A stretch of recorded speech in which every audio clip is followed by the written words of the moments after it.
Goodman, as we continue today's special broadcast by remembering the life and legacy of the trailblazing human rights attorney Michael Ratner, who died on May 11th at the age of 72.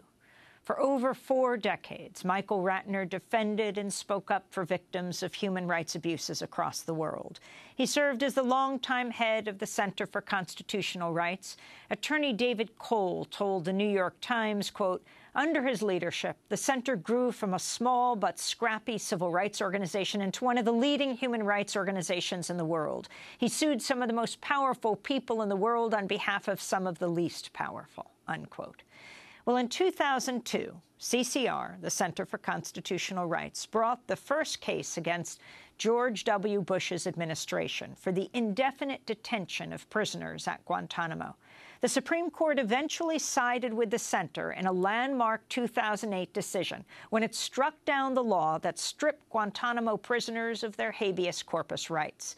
Michael Ratner began working on Guantanamo in the 1990s when he fought the first Bush administration's use of the military base to house Haitian refugees. Michael Ratner's activism and human rights work dated back to the 60s. He was a student at Columbia Law School during the 1968 student strike there. Michael was a clerk for the legendary federal judge Constance Baker Motley. When he graduated from law school, she was the first African-American woman judge and protege of Thurgood Marshall. In a 2004 letter, Constance Baker Motley wrote, "Michael Ratner was, in retrospect, the ablest law clerk I have had in my tenure on the bench." Michael Ratner would join the Center for Constitutional Rights in 1971. His first case centered on a lawsuit filed on behalf of prisoners killed and injured in the Attica prison uprising in upstate New York. Michael Ratner was deeply involved in Latin America and the Caribbean, challenging U.S. policy in Cuba, Haiti, Nicaragua, Guatemala, Puerto Rico, and elsewhere.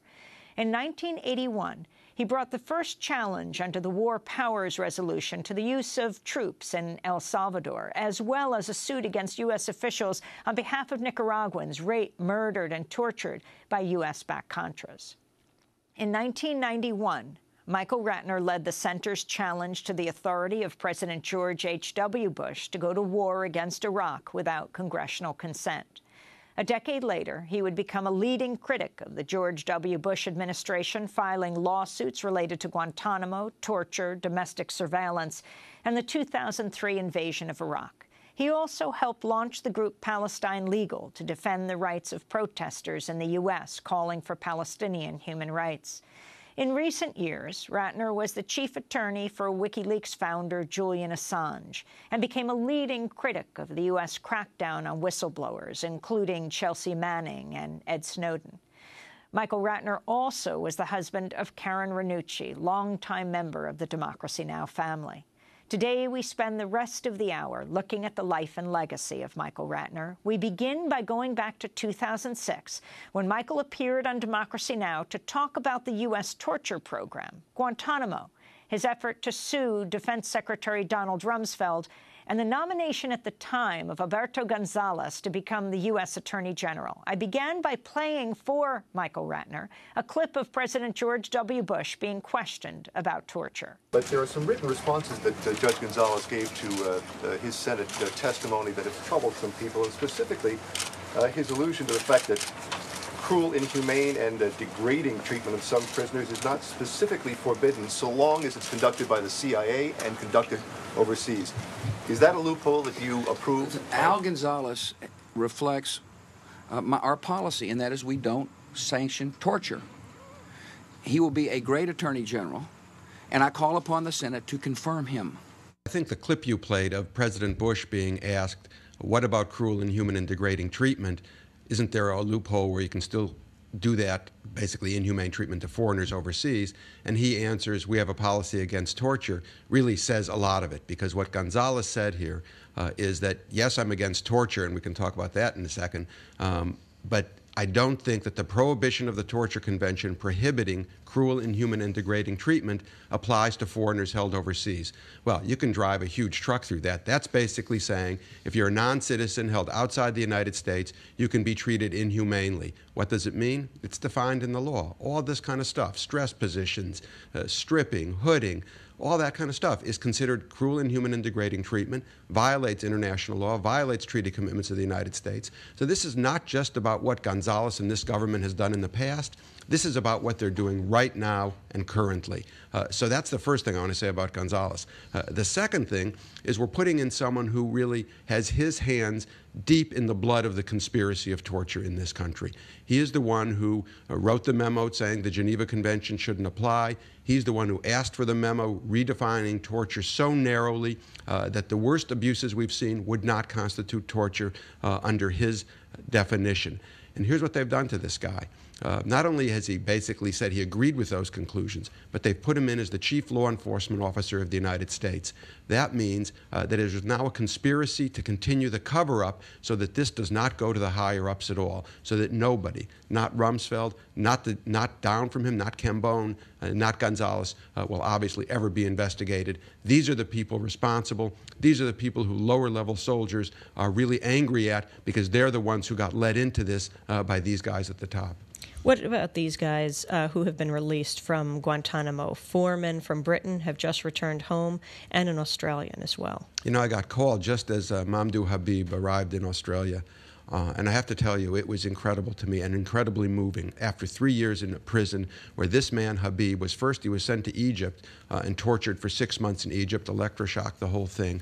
And then recent revelations by Mr. Habib about the use of women and even whether it was real or fake, menstrual blood, rubbing it on his face as a way of making him unclean, taking away water from him so that he couldn't wash himself and therefore he couldn't communicate with God in any sense at all. These are recent revelations that have come out, and in fact, recently the last couple of days, there's some revelations about one of the people who was in Guantanamo, one of the interrogators or a soldier, trying to write a book about this and revealing how women were used in this way. That's Mr. Habib's story. Michael, there have also been reports in the past week that the conditions at Guantanamo got so bad for some of the detainees that there were attempts at a protest in terms of suicide hangings. Do you have any information on that or any speculation about that? There's been attempts at suicide throughout the Guantanamo period, and serious ones. And the United States decided they don't like the word suicide, so they called them a self-injurious behavior, or words that don't use that. But this one happened about a year ago. It was 23 people who attempted to commit a mass suicide, got stopped. Some of them had to be hospitalized. But that is about the conditions. When we talk about Alberto Gonzales, we cannot separate him from Guantanamo. Guantanamo is where this stuff began. It's an experiment in torture and cruel and inhuman and degrading treatment.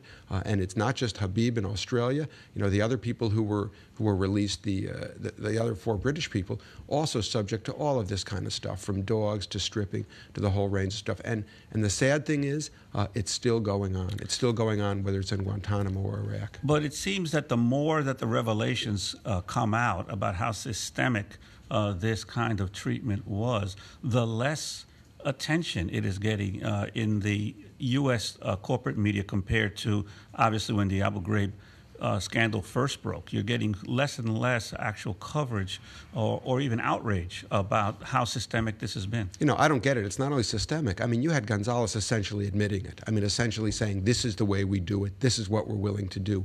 And these guys are going to confirm this guy. I mean, I think almost anybody who votes for him could conceivably be, if this were Germany, part of a conspiracy to commit and cover up war crimes that are being committed at the highest level officials. We're having that vote next week. We have a Senate that's 55 to 45 in favor of the Republicans. I don't know what the vote will be like. That 8 Democrats finally voted against him. I think had there been a screaming outcry in the beginning against Gonzales by all human rights organizations, all the Democrats, it's possible the guy could have been beaten. But I agree with you. The media has been a disaster here. I'm saying to you right now, no one is complaining in any of the major media about the fact that we are saying we can inhumanely treat people right now as we speak who are non-citizens all over this globe. Speaking of Germany, Michael Ratner, you went to Berlin. We spoke to you when you filed a suit against Donald Rumsfeld, the war secretary, the defense secretary. He is now not going to a conference in Germany in February because the German government did not quash this suit. Can you explain? Well, there's actually a lot going on here in Germany right now. There was an article in the Washington Post today that said that the Pentagon denies he isn't going because of the lawsuit. What I think has really happened here is they floated not a rumor, it may be true he's not going, but floated it as a way of putting pressure on the German government to say, get rid of this lawsuit. This is serious business. We're considering not sending Rumsfeld there. But on the level of calling them, no, this isn't what this is about. And I think what the conference is February 11th and 12th. It's the major security conference for Europe. The Secretary of Defense has gone for 40-some years. My view is we're reaching a point in this lawsuit in Germany where something's going to give. We're filing major new papers actually today and Monday. One of them, of course, names Alberto Gonzales now as an additional defendant in the case. I mean, his testimony is one that really they could have put into a war crimes trial in Germany and said, you're convicted. Someone told me this incredible story about Germany and what happened with torture. One of the key people, Keitel, who got a death sentence in Germany, was the man who scrawled on a memo to the high command about Russian soldiers that said, Geneva Conventions, obsolete rubbish. Remember the words that Gonzales used to describe Geneva, obsolete. And when they sentenced Keitel to death, what they said was, one of the reasons we're giving you the death penalty is for basically saying the Geneva Conventions are obsolete. So this is a very serious issue in Germany. That was Michael Ratner speaking in 2006 on Democracy Now! I last interviewed Michael on the program on July 20th, 2015, in Washington, D.C., at the reopening of the Cuban embassy after it was closed for more than half a century. It was boiling hot. Michael was drenched in sweat, but it was one of the happiest I'd ever seen him. Michael talked about the significance of this historic day. Well, Amy, let's just say, other than the birth of my children, this is perhaps one of the most exciting days of my life. I mean, I've been working on Cuba since the early 70s, if not before. I worked on the Venceremos Brigade. I went on brigades. I did construction. And to see that this can actually happen in a country that decided early on that, unlike most countries in the world, it was going to level the playing field for everyone. No more rich, no more poor, everyone the same. Education for everyone, schooling for everyone, housing if they could, and to see the relentless United States go against it, from the Bay of Pigs to utter subversion, on, and to see Cuba emerge victorious. And when I say that, this is not a defeated country. This is a country, if you heard the foreign minister today, what he spoke of was the history of U.S. imperialism against Cuba. From the intervention in the Spanish-American War to the Platt Amendment, which made U.S. a permanent part of the Cuban government, to the taking of Guantanamo, to the failure to recognize it in 1959, to the cutting off of relations in 1961. This is a major, major victory for the Cuban people, and that should be understood. We are standing at a moment that I never expected to see in our history. Let me tell you, as someone said to me here, if Obama wants to solve Guantanamo and the prisoners at Guantanamo, give it back to Cuba. There will be no prisoners left in Guantanamo. Easy way to do it, satisfy the Cubans, satisfy Guantanamo. Let it happen now. Think about Cuba's place in history, and we think about it for young people, not just for the fact that it leveled a society economically, gave people all the social network that we don't have in the United States, but think about its international role. You think about apartheid in South Africa, and the key single event took place in Angola when 25,000 Cuban troops repulsed the South African military and gave it its first defeat, which was the beginning of the end of apartheid. It had an internationalism that's just unbelievable. And I remember standing in 100,000 people in front of a square in Havana in 1976. I was on a Venceremos Brigade, and Fidel gave a speech, and he said, there is black blood in every Cuban vein, and we are going into Angola. I'm telling you, I still cry over it. Michael Ratner speaking on the grounds of the Cuban embassy in Washington, D.C. at its reopening after more than half a century last July. Michael was diagnosed with cancer just weeks later. We end today's program with a speech Michael Ratner gave in 2007 when he was awarded the Puffin Nation Prize for Creative Citizenship. Over the last few years, I've become acquainted with a man named Henri Alleg. Henri Alleg is a French Algerian in his 80s who was water tortured, or as this administration says, waterboarded by the French. Here is how Henri Alleg described his water torture, a practice that goes back to the Inquisition. The rag was soaked rapidly. Water flowed everywhere, in my mouth, in my nose, all over my face. I tried, by contracting my throat, to take in as little water as possible and to resist suffocation by keeping air in my lungs as long as I could. But I couldn't hold on for more than a few minutes. I had the impression of drowning, and a terrible agony, that of death itself, took possession of me. Think about Henri Alleg when you hear the CIA talk about enhanced interrogation techniques, or think about a terrible agony, that of death itself taking over you when you hear our new Attorney General refuse to condemn waterboarding, or when you hear that some of our Democratic leaders were briefed and made not a peep of objection.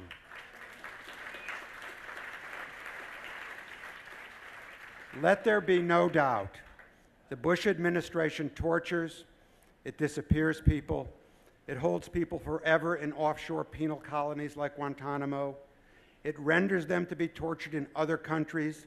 This is what was done to CCR's client, Maher Arar, who was rendered to Syria for torture. And sadly, a majority of our Congress, our courts, and our media have given Bush a free hand, and in fact, worse, have been the handmaidens of the torture and detention program.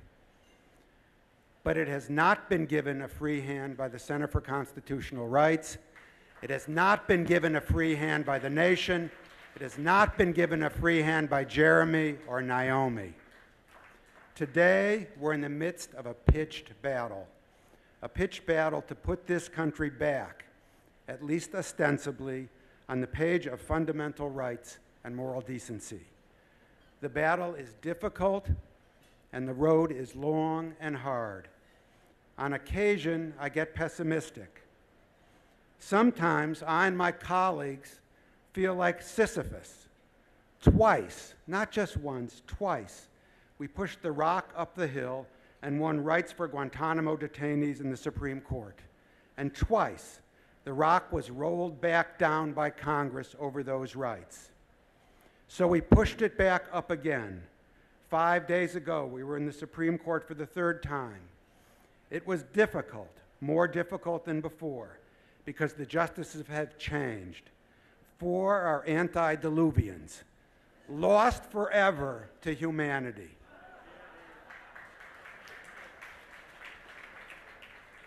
But before I get us all depressed, we've had our victories.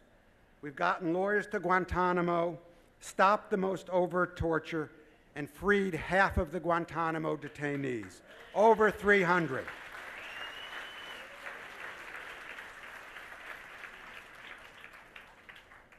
We have gotten Maher Arar out of Syria. Canada has apologized for his torture, given him a substantial recovery in Canadian dollars, which is no embarrassment anymore. They said he was an innocent man, but he remains on the U.S. terror list. We have slowed, but not yet stopped, a remarkable grab for authoritarian power. I also don't lose hope because I think about the early days of Guantanamo. At first, we were few, but now we are many. At first, when CCR began, we were the lonely warriors taking on the Bush administration at Guantanamo. Now we are many. Now we, just on Guantanamo alone, are over 600 lawyers, most from major firms of every political stripe. These lawyers have an understanding of what is at stake, liberty itself. This struggle will be seen as one of the great chapters in the legal and political history of the United States. Today, War, torture, disappearances, murder surround us like plagues. Most in this country go on their way oblivious. Some don't want to know and are like ostriches. Some want to justify it all. Some want to make compromises. But be warned, we are at a tipping point into lawlessness and medievalism. We have our work to do. For each of us, the time for talking is long, long over. This is no time for compromise, no time for political calculation. As Howard Zinn admonishes us, it is the job of thinking people not to be on the side of the executioners. The Puffin Nation Prize reminds us all that the job for each of us is not to be on the side of the executioners. Thank you all. Michael Ratner, speaking in 2007 when he was awarded the Puffin Nation Prize for Creative Citizenship. Michael died May 11th, 2016, at the age of 72. You can visit our website at democracynow.org for our full coverage looking at the lives and legacies of Michael Ratner and Father Dan Berrigan.